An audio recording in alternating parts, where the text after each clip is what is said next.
So you have put in the time and really honed in your skills, but what's the next step? That is the question that we will be answering today, so let's get right into it. Every player has the dream of going pro at least once throughout their career. While extensive practice at home is crucial for players' improvement, that oftentimes isn't what a dreamer thinks about. They rather focus in on the lights, the cameras, the action of playing on stage in front of hundreds, if not thousands of fans. This is perfectly reasonable. As a matter of fact, I got to experience just that this past weekend. Well, kind of. For those of you that don't know, this past weekend I represented Penn State University at HughFest, a LAN event where colleges battled it out within countless games of Overwatch and League of Legends. While it may not have been in front of a huge crowd, I had the opportunity to meet the people I've been playing with for years, since this was an in-person event. While this may seem like a fun and exciting experience, it didn't come without stress either. Performing at a LAN is much different than performing on a home setup. With COVID restrictions lifting and esports becoming increasingly accepted in society, many players are going to need help with preparing for LAN events effectively. So today, I present to you my 5 tips for you to do now to make sure that you get the most out of each and every LAN event you may encounter in the future. Number 1 starts us off with something that seems so simple but is often overlooked, and that is to practice your mechanics. Nerves have varying effects on players when playing in person, but nonetheless, it is still incredibly important to stay consistent. The last thing you want is to distract your focus by having subpar aim, movement, cooldown usage, and the list goes on. In terms of Overwatch, this affects all roles equally. Sure, maybe Brigitte isn't extremely mechanically challenging, but if you are missing whip shots, you will then realize that you aren't proccing Inspire. The combinations of nerves and lack of accuracy will then affect your ability to ultimate track, and then it is all a downward spiral from there. Needless to say, your goal is to be confident in the basics. While it may seem like it is not a big deal, it definitely slapped me in the face when we played our first match against Harrisburg University. Even if you win the first fight, the moment you lose a fight may cause you to crumble mentally due to mechanical mistakes that you have made. If you are struggling to find a place to start in Overwatch, I suggest using the code VAXTA, V-A-X-T-A, to make your aim better fast. I personally do half an hour of the very hard mode a day, and it has done wonders to help my aim. Now that we have covered practicing mechanics, it is time to go into tip number 2, which is to make sure you are scrimming as much as possible in the time leading up to the tournament. Again, nerves are inevitable when you step on stage against any opponent, even if you are a professional. A common question within Overwatch League player interviews is as follows: how do you prepare for playing on stage? Or some other iteration of that. All of these players, including the beloved Super and Space, commonly answer something along the lines of countless hours of scrim time and mechanical practice. It is with no confusion that practice makes perfect is such a commonly used phrase. When the nerves kick in, your ability to play either heightens or crumbles under pressure. The more information you have that is easily accessible to you, the better you will be able to perform when nerves strike.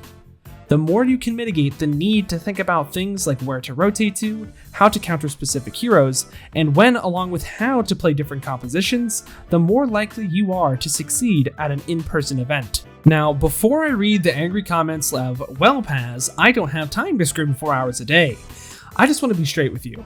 The less you practice, the harder it will be to perform under pressure. That is not to say that some things in life may be more important to you, and that is totally okay. Just understand the cause and effect relationship that many things have.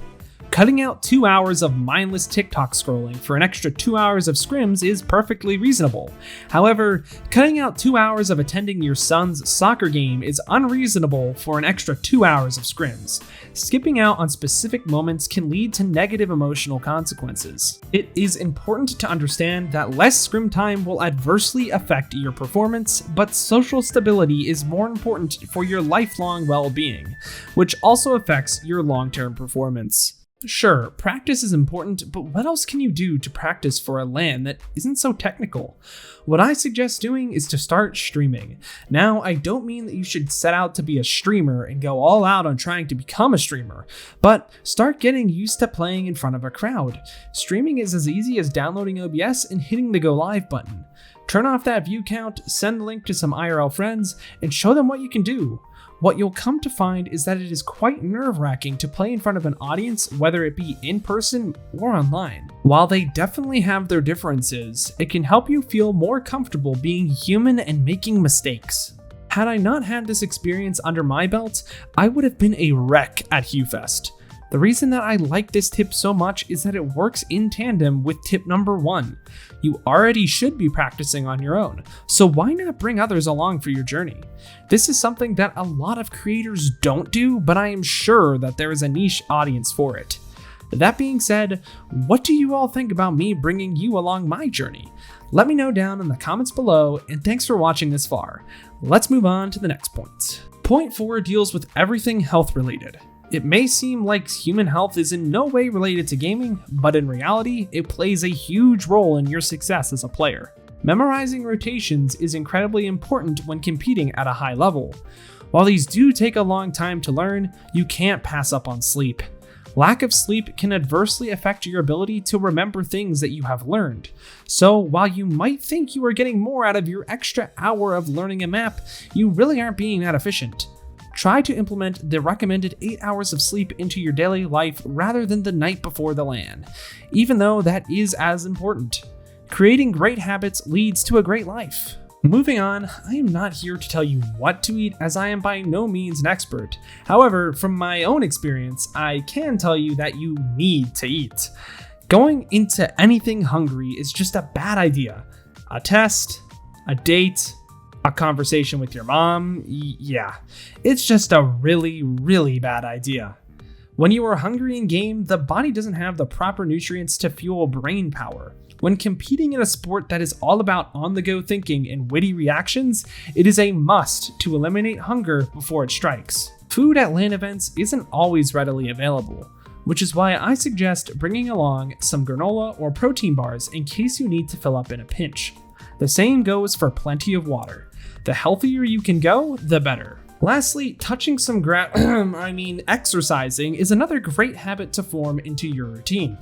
While it might not be directly related to the LAN, it can definitely help your practicing efforts. Exercise is proven to boost your self-esteem, which is incredibly important to have when competing at your best, along with all of the other benefits. Now that is enough health slapped in your face.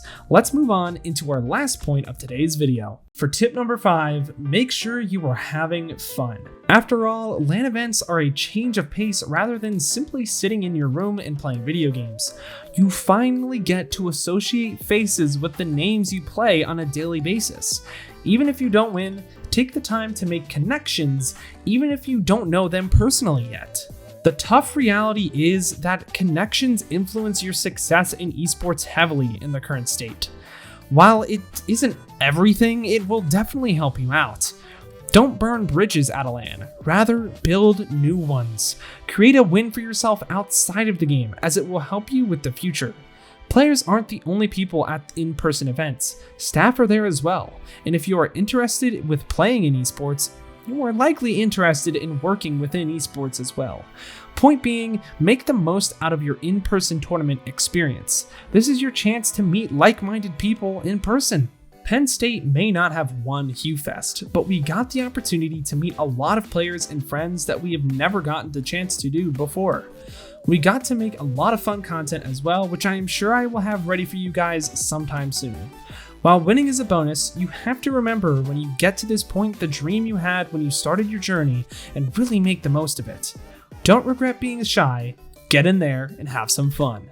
And with that, the video comes to a close. Shout out to Harrisburg University for hosting the event this past Saturday, and shout out to the boys at PSU for putting in the work for the 2 weeks our roster has been together. Let me know in the comments down below if you have ever played in a LAN event and what helped you in preparation to succeed.